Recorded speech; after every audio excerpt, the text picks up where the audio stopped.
Oke, berikutnya ya tadi sudah breakout trendline, sudah contohnya yang belum. Kalau breakout chart pattern sudah kita juga sampaikan.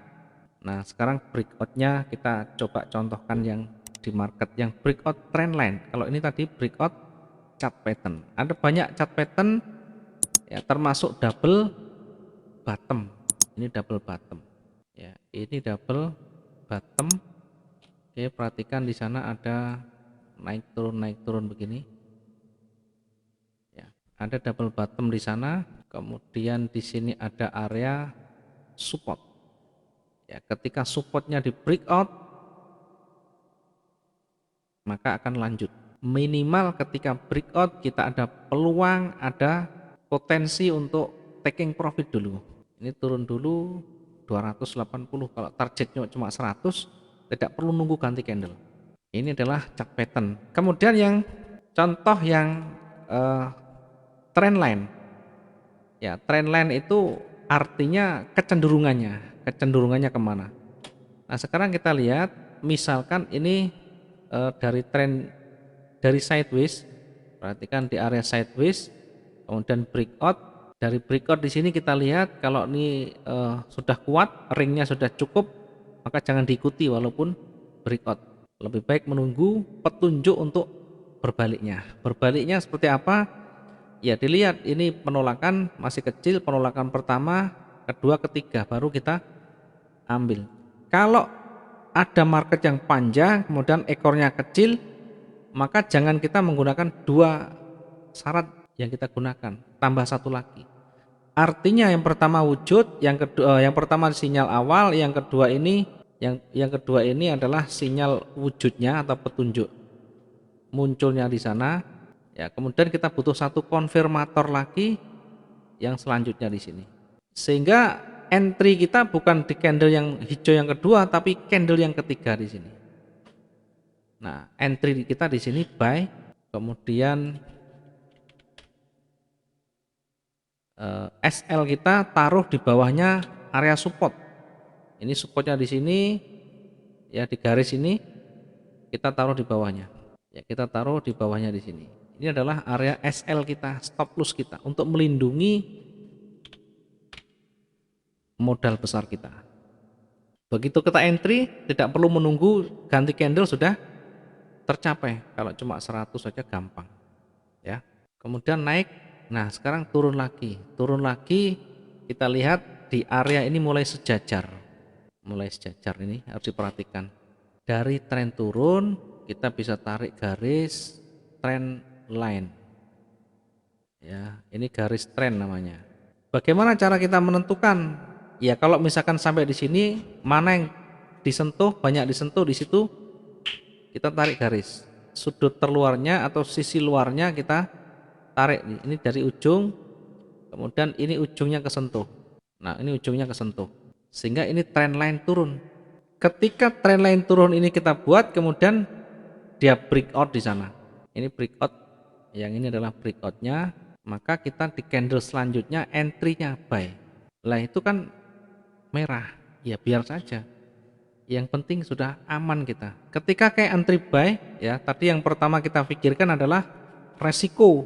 Kita bisa taruh SL atau bisa pertimbangkan dengan di monitor. SL-nya saya taruh di bawahnya support. Di sini ada support kuat, ya, ada support kuat di sini, taruh di bawahnya. Jangan proses di support, tapi taruh di bawahnya. Ya, mungkin bisa 150, 200, 250, kita nanti yang menentukan. Silahkan nanti bebas memilih, yang terpenting jangan pas di sana. Taruh SL di situ. Atau kita monitor ketika nanti sudah mendekati melewati di garis ini, maka kita bisa cut loss manual. Ya, ternyata betul-betul begitu kita entry langsung anjlok. Nah, anjlok ini ketika tanpa kita pertimbangkan dengan area support, resisten, kemudian ketahanan, tentu akan menjadikan kita menjadi gusar, galau. Karena lotnya memang amburadul, tidak tertata. Kita tidak menggunakan trading yang sehat. Ya, setidaknya trading yang sehat itu paling tidak minimal kalau di emas ya 20.000 ketahanan kita.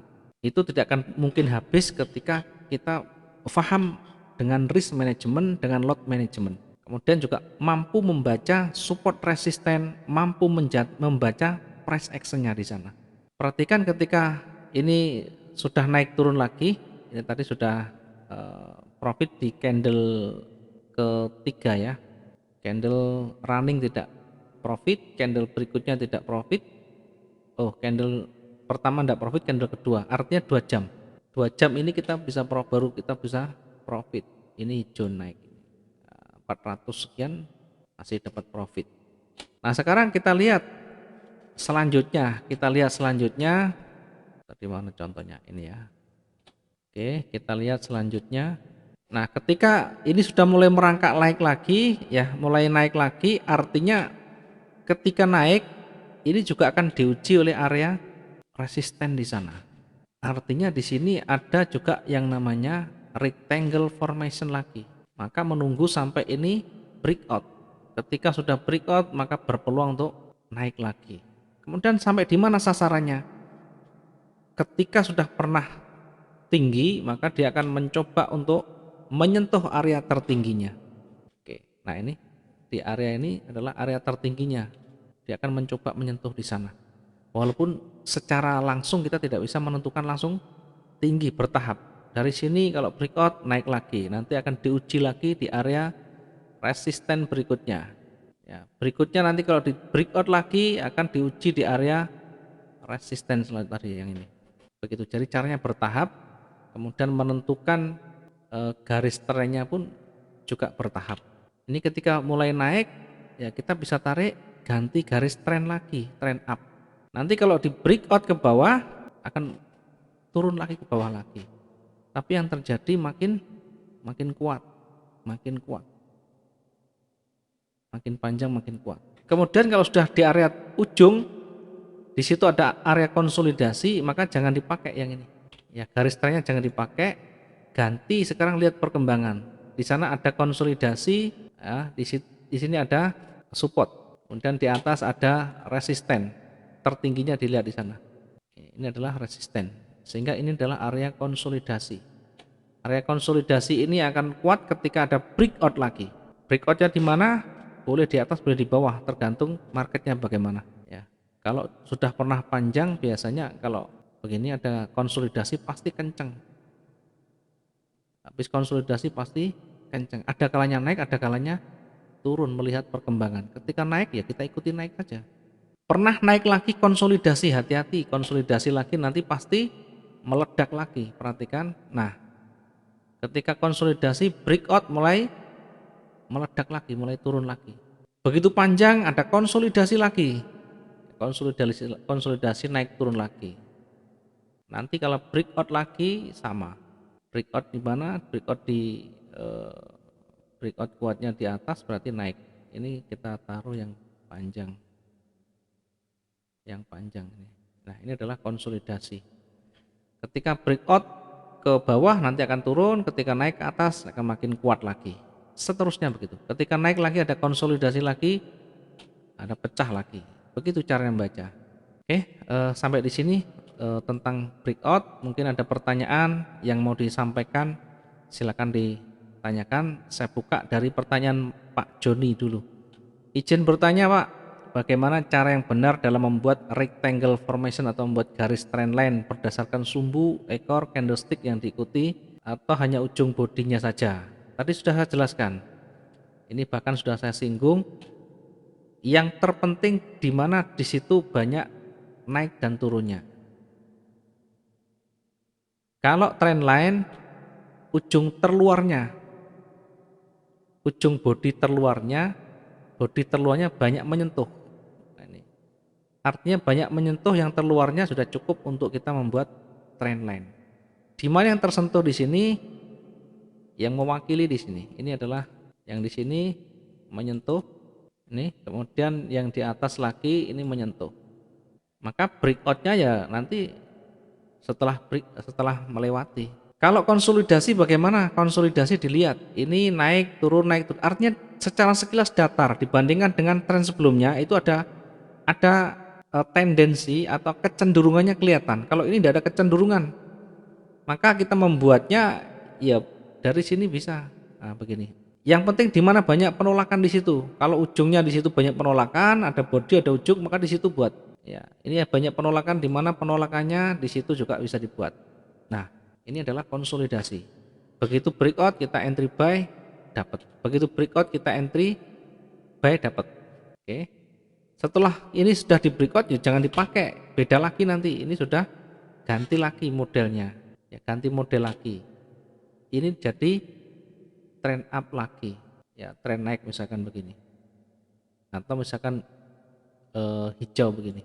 Ya, nanti kita lihat dia seperti apa, apakah nanti lanjut naik atau breakout. Kalau breakout ya hati-hati, nanti bisa berlaku sebaliknya. Ya seperti itu Pak Joni. Yang lain mungkin ada yang mau bertanya? Terima kasih, Pak. Ya, yang lain mungkin yang mau bertanya silahkan. Ada pertanyaan lagi enggak? Ini saya baca dulu, kalau ada yang kurang paham monggo silahkan ditanyakan, biar nanti ketika menemui satu kasusnya bisa kita lakukan koreksi. Saya Pak, Ya silakan saya Pak. monggo Bu. Kalau SL Pak, kalau SL Pak biasanya berapa ya Pak? 3 poin gitu, 3 poin atau 300 pip, berapa? Jadi misalnya di buy-nya di 65, SL-nya di 62 gitu, atau berapa ya Pak? Gimana gambarannya Pak? Gitu aja Tidak dulu. bisa dengan angka Bu, kalau dengan angka nanti berbahaya. Tidak boleh dengan angka, jangan pakai angka. Artinya eh, pakai candle yang ada. Contoh yang mana? Di harga di mana? Contoh ngambil di mana? Di buy sell di mana? Atau kalau enggak saya kasih contoh dulu ini ya. Ya tadi sudah saya sebutkan di sini ada area support. Kemudian nanti misalkan dibentuk di mana ya? Belum terbentuk sayang sekali.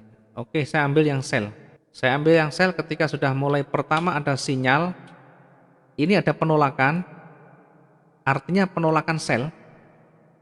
Bahkan sudah wujud dalam bentuk merah, maka kita butuh satu kali saja yang warna merah tebal.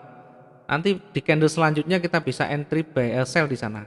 Maka ini sudah selesai, ini kita bisa entry. Saya contohkan di sini sell 0,5 misalnya. Oke, sell 0,5. Begitu kita masuk sell 0,5, harganya kita lihat, saya sorot saja biar kelihatan. Contoh ini ya. Nah, 1865 biar gampang, kalau menggunakan HP tidak bisa disorot, tidak bisa ditarik soalnya. 1865.58 biar gampang ini. Jadi kita selnya ya, selnya di ini. Selnya di harga 1865.58. Kemudian stop loss, karena ini sell berarti ruginya ketika di atas, ruginya ketika naik, maka stop lossnya ditaruh di atasnya titik support. Ini di atas, ini support, ini resisten ya, di atas ini. Jangan ditaruh di pas di sini, taruh di atasnya, lebih di atas lagi. Contoh misalkan saya taruh 150 di atasnya. Nah di sini, oke, 150 di sini. Saya taruh di sini 1873. Ini adalah area SL. Jangan dengan angka yang langsung dihitung angka, nanti berbahaya. SL-nya di angka 1873.46. Ya, ini kita bisa lihat. Kalau ini begini kita bisa lihat dengan crosshair yang ada di HP, kita bisa arahkan. Kita bisa arahkan di atasnya. Nah, begini. Yang kanan ada kesorot angka itu, kita bisa tulis dulu. Ya, kita bisa catat dulu 1873.46 misalnya. Nanti baru dikurangi dengan kalkulator saja. Saya contohkan begini. Ini untuk menghitung stop loss biar kita nanti juga enggak kalang kabut nanti. Oke, saya contohkan ini yang bawah dikurang yang atas atau sebaliknya boleh. Dua-duanya dikurang, yang penting intinya adalah selisih. 1865.58 dikurangi 1873.46. Maka akan ketemu 788, ini dikalikan 100 jadi 788 pip. Kalau lotnya 0,5 kalikan lotnya, maka kerugian kita maksimum 394, ini akan close dengan otomatis. Ini untuk stop lossnya. Kemudian take profitnya berapa? Take profitnya misalnya kita ngambil 100 pip atau 200 pip ya dari area harga ini. Ya, tinggal nambahkan saja 1865.58 ya. Kita lihat dulu ini. Jadi kalau kita misalkan profitnya kita bisa perkirakan di area yang bawah ini atau 100 pipnya. Kalau saya lihat ya, ntar dulu ya, 100-nya paling sekitaran ini. Ya setidaknya kena spread di sini kita take profitnya. Ini disorot ya, kita bisa sorot dulu ya, bisa disorot dulu dengan crosshair yang ada di sana. Nah di sana disorot begini 186377 misalnya 1863.77. Ini adalah profit kita atau take profit kita di sini 1863.77. Artinya harga ini kita kurangi. Ya, kalau kita mau menghitung begini boleh saja. Titik kita entry 1865.58 dikurangi 1863.77. Nah, dikalikan 100. Berarti 180-an sekian. 181 pip keuntungan kita. Kalau kita tidak mau ribet, kita lihat angkanya saja. Ini 0,5. 0,5 sekarang plusnya berapa misalkan? Kalau ini 100 kan kelihatan. 0,5 itu berarti plusnya ketika angka $50. Dari mana? Dari 0,5 lotnya dikali 100 pip. 100 ini untuk target kita. Artinya kita tidak perlu menghitung matematika pun tidak masalah. Yang penting kita lihat floating di belakangnya. Di transaksi itu ketika kita entry pasti ada floating. Apakah itu minus atau plus, itu floating namanya. Kalau di sana ada plus 60, artinya 60 ini kita bagi lotnya. Berarti dapat profit 120 pip. Begitu caranya. Kalau misalkan minus bagaimana? Kalau minus ini tadi dari sini ke atas ini kita ukur. Kalau kita ukur tadi ya, kita ukur dihitung tadi ya dari titik buka ya, dari titik pembukaan ini diselisihkan tadi ya 1865.58 dikurangi 1873 tadi sorry ya, sel ya, ini sel ya, berarti sel ini sama, kita cari selisihnya 1865.58 dikurangi 1873.46. Ini dikalikan 100, 788. Artinya minus kita kalau nanti naik sampai di situ berarti rugi kita adalah 390-an ini. Ini kerugian dalam kondisi yang darurat, inilah yang kita resikokan. Jadi kalau modalnya 2000 masih jauh, masih punya ketahanan yang cukup banyak, masih punya peluang untuk kita mengembalikan lagi. Begitu caranya Bu, mungkin ada yang kesulitan lagi, silakan ditanyakan. Izin bertanya Mas. Oke, dari mana saja dulu nih? Satu-satu ya. Terima kasih Pak. Ya, siapa dulu ini tadi? Khairul Mas. Oke, Pak Khairul dulu, monggo Pak Khairul.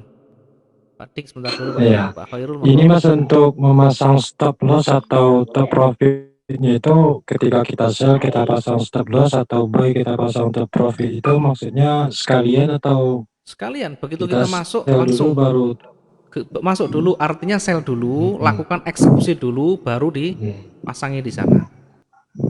Paham ya? Jadi begitu kita entry sell. Kemudian satu lagi Mas, izin satu lagi Mas. Iya silakan. Kemudian ketika kita sell, kemudian kita lihat posisi sellnya mungkin kurang baik, terus kita masuk aja entry buy, bisa nggak Mas? Iya, ketika entry buy itu kondisinya seperti apa? Kalian belum tentu itu nanti naik, bisa juga itu hanya sementara. Yang kita lihat itu yang penting pergerakannya begini. Tadi sudah kita sampaikan, ketika belum mencapai 75% maka belum tentu dia lanjut. Ketika hanya 50% ke bawah itu bisa kembali lagi. Artinya begini, ini contoh ini ya. Ini dua ini panjang turun ke bawah. Ini kalau saya gabung menjadi satu seperti ini panjangnya. Ini adalah contoh untuk kekuatan seller. Kemudian naik. Nah, naiknya ini kita belum bisa perhitungkan apakah nanti naik kuat ke atas atau sebaliknya. Dua naik ini belum menjamin, walaupun tadi pertama ini naik belum menjamin karena masih berada di bawah, bahkan separuhnya belum ada. Separuh itu di sini. Ini adalah separuh dari bodinya keseluruhan. Saya hilangkan semuanya biar nanti kelihatan ya. Saya kasih contohnya yang konkret. Ini saya kasih contoh begini. Nah, ini saya contohkan begini. Ini kalau kita paruh setengah-setengah, ini pertengahnya di sini. Nah, di sini. Sehingga kalau ini naik, jangan buru-buru close. Jangan buru-buru close. Ini kan baru separuh belum ada. Kalau separuh belum ada, kemarin yang kita sampaikan itu namanya retracement, masih berpeluang untuk mantul. Ya, sehingga ketika ini tidak menyentuh, ya masih bisa turun lagi, apalagi ini panjang.